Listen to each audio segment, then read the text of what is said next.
Je voudrais terminer ce spectacle sur une note d'espoir, mes amis. Je voudrais que vous repartiez vraiment avec du bonheur, avec de la joie dans le cœur.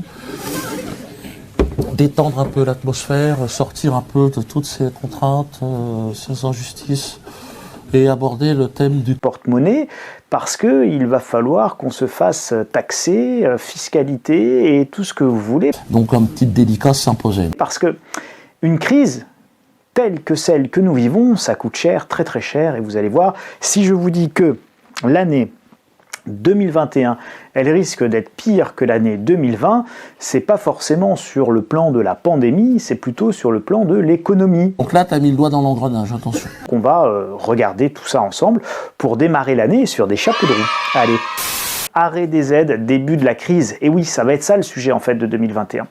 Ah bon ? Jusqu'à quand va-t-on pouvoir verser des aides? Et ça, il y a des éléments concrets pour essayer de répondre à cette question. Si jamais on continue à verser des sous, eh bien ça va avoir des conséquences. Des conséquences soit sur l'endettement, soit sur la monnaie. Et donc à un moment donné, ça va être stop ou encore. Là, il se passe quelque chose. On a un double problème majeur. Ça, c'est hyper important. C'est la vitesse d'accroissement de l'endettement des États et la vitesse d'accroissement de la masse monétaire. Mais si t'as pas fait chinois première langue, attention. On va détailler un petit peu tout ça. Alors regardez, ça c'est l'augmentation de la masse monétaire. Cosinus, sinus, ça n'a rien à voir. Là, c'est vraiment cotangente sur l'infini, c'est écrit en grec. Hein. Et vous voyez, donc là on était comme ça, si on le fait visuellement. Donc on a une pente qui est douce. On a les subprimes. On a une pente qui devient quand même sacrément pentue, on est à peu près à 45 degrés. Puis alors là, on a ici la crise du Covid, et donc on a fait autant de masse monétaire sur ces 8 premiers mois, allez on va dire sur les 12 premiers mois de l'année, qu'on en avait fait, waouh, en 20 ans.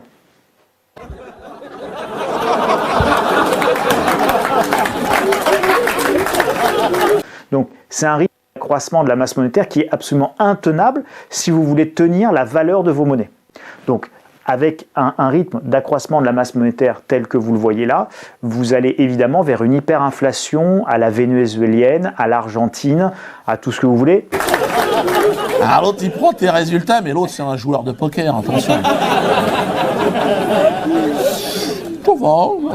C'est évidemment pas soutenable, donc non seulement on a une création monétaire qui est extrêmement forte, mais en plus avec une vitesse d'accélération qui est extrêmement forte de la création monétaire et une vitesse d'accélération du déficit et donc de l'endettement qui est également extrêmement inquiétant, donc là non plus c'est pas tenable. Il y a marqué cancer à toutes les lignes, on est d'accord. Ça clignote en rouge, c'est le plan de Las Vegas qu'il a sous les yeux. Donc quand on voit ça, on est au bout de sa monnaie. D'ailleurs, ton banquier il te fait signe, vous pouvez rendre la carte bleue le chéquier? Et simultanément, c'était ce que je vous disais, nous avons un effondrement de la vitesse de circulation de la monnaie. Donc chaque billet circule de moins en moins vite et donc réalise de moins en moins de transactions économiques et donc de moins en moins de croissance. Et regardez, en descendant en dessous du niveau de 4, nous sommes revenus au niveau des années 60. Waouh! Je vous ai mis le taux de croissance annuel du PIB de notre pays, la France, depuis 1950. Voilà, donc on va parler de temps long. Et je trouve que ce graphique est très intéressant. Je ne suis pas sûr que vous voyez bien, mais je vais bien vous le commenter. Et puis si vous mettez en grand écran, je pense que vous verrez mieux. Ici, donc là, en gros, c'est nos taux de croissance. Donc vous voyez déjà que les taux de croissance sont chaque décennie de plus en plus bas, en fait. Donc la croissance tend inexorablement vers zéro au cours des différentes décennies. Et la croissance moyenne de chaque décennie est toujours plus faible que la croissance de la moyenne de la décennie précédente. Premier élément. Mais si t'as pas fait chinois première langue, attention. Deuxième élément, sur depuis 1950 jusqu'à nos jours, donc on parle de quelque chose comme 70 ans, nous avons connu évidemment quelques crises majeures. Là, il se passe quelque chose. On a la crise de 2008, et encore ceux qui s'en souviennent, ceux qui l'ont vécu, se souviennent que c'est une crise très forte, avec d'énormes inquiétudes, beaucoup de tensions, un effondrement des marchés financiers, etc., etc. Et pour 2008, qui est une crise énorme, faillite de Lehman Brothers, tout ce qu'on veut, on descend là. Et ensuite, on a la crise économique liée au Covid, qui, sur la croissance, vous voyez ici, on descend ici. Oula, on va bronzer là. Alors, la pire crise que nous ayons connue, c'est celle de 2008. Celle de 2008, elle nous fait descendre ici, et là, on descend ici. Foutu. Bon, alors, Donc vous voyez, c'est absolument considérable. Donc quand vous voyez ce graphique, que vous remettez les choses en perspective, nous avons ici une crise économique d'anthologie dont on parle quasiment pas dans sa gravité, parce qu'évidemment il faut ni alarmer monsieur et madame Michu, ni paniquer les foules, et encore moins désespérer Billancourt. Les plus anciens comprendront cette expression. Alors, faillite, effondrement monétaire, ou fin des aides. Et ça va être ça le sujet, ça va être ça le débat pour 2021. Comment on aide, jusqu'où on aide, jusqu'où on va aller, et encore pendant combien de temps? Souvenez-vous, Emmanuel Macron, premier confinement, on va tout sauver quoi qu'il en coûte. D'accord? Donc c'est le quoi qu'il en coûte. Mais quoi qu'il en coûte, ça a une limite quand même. Et cette limite, nous venons de l'atteindre. Donc la crise économique, ça, soyons clairs, elle est inévitable. Le fait qu'on va devoir cesser un certain nombre de plans d'aide, réduire, redimensionner à la baisse l'aide qu'on donne aux entreprises, aux artisans, aux commerçants, etc. C'est une évidence. Donc la crise économique, elle est inévitable. L'alourdissement fiscal, il est a priori inévitable. J'y reviendrai tout au long de l'année sur quelles vont être les évolutions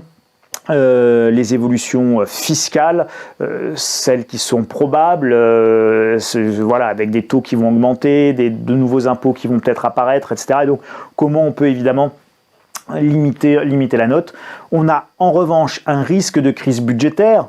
Quand on a 140% de dette sur PIB, on se retrouve dans la situation de la Grèce en 2011, enfin un peu moins, mais enfin l'idée vous la comprenez. Et là je vous parle pour la France, mais enfin n'allez pas regarder le taux d'endettement de l'Italie.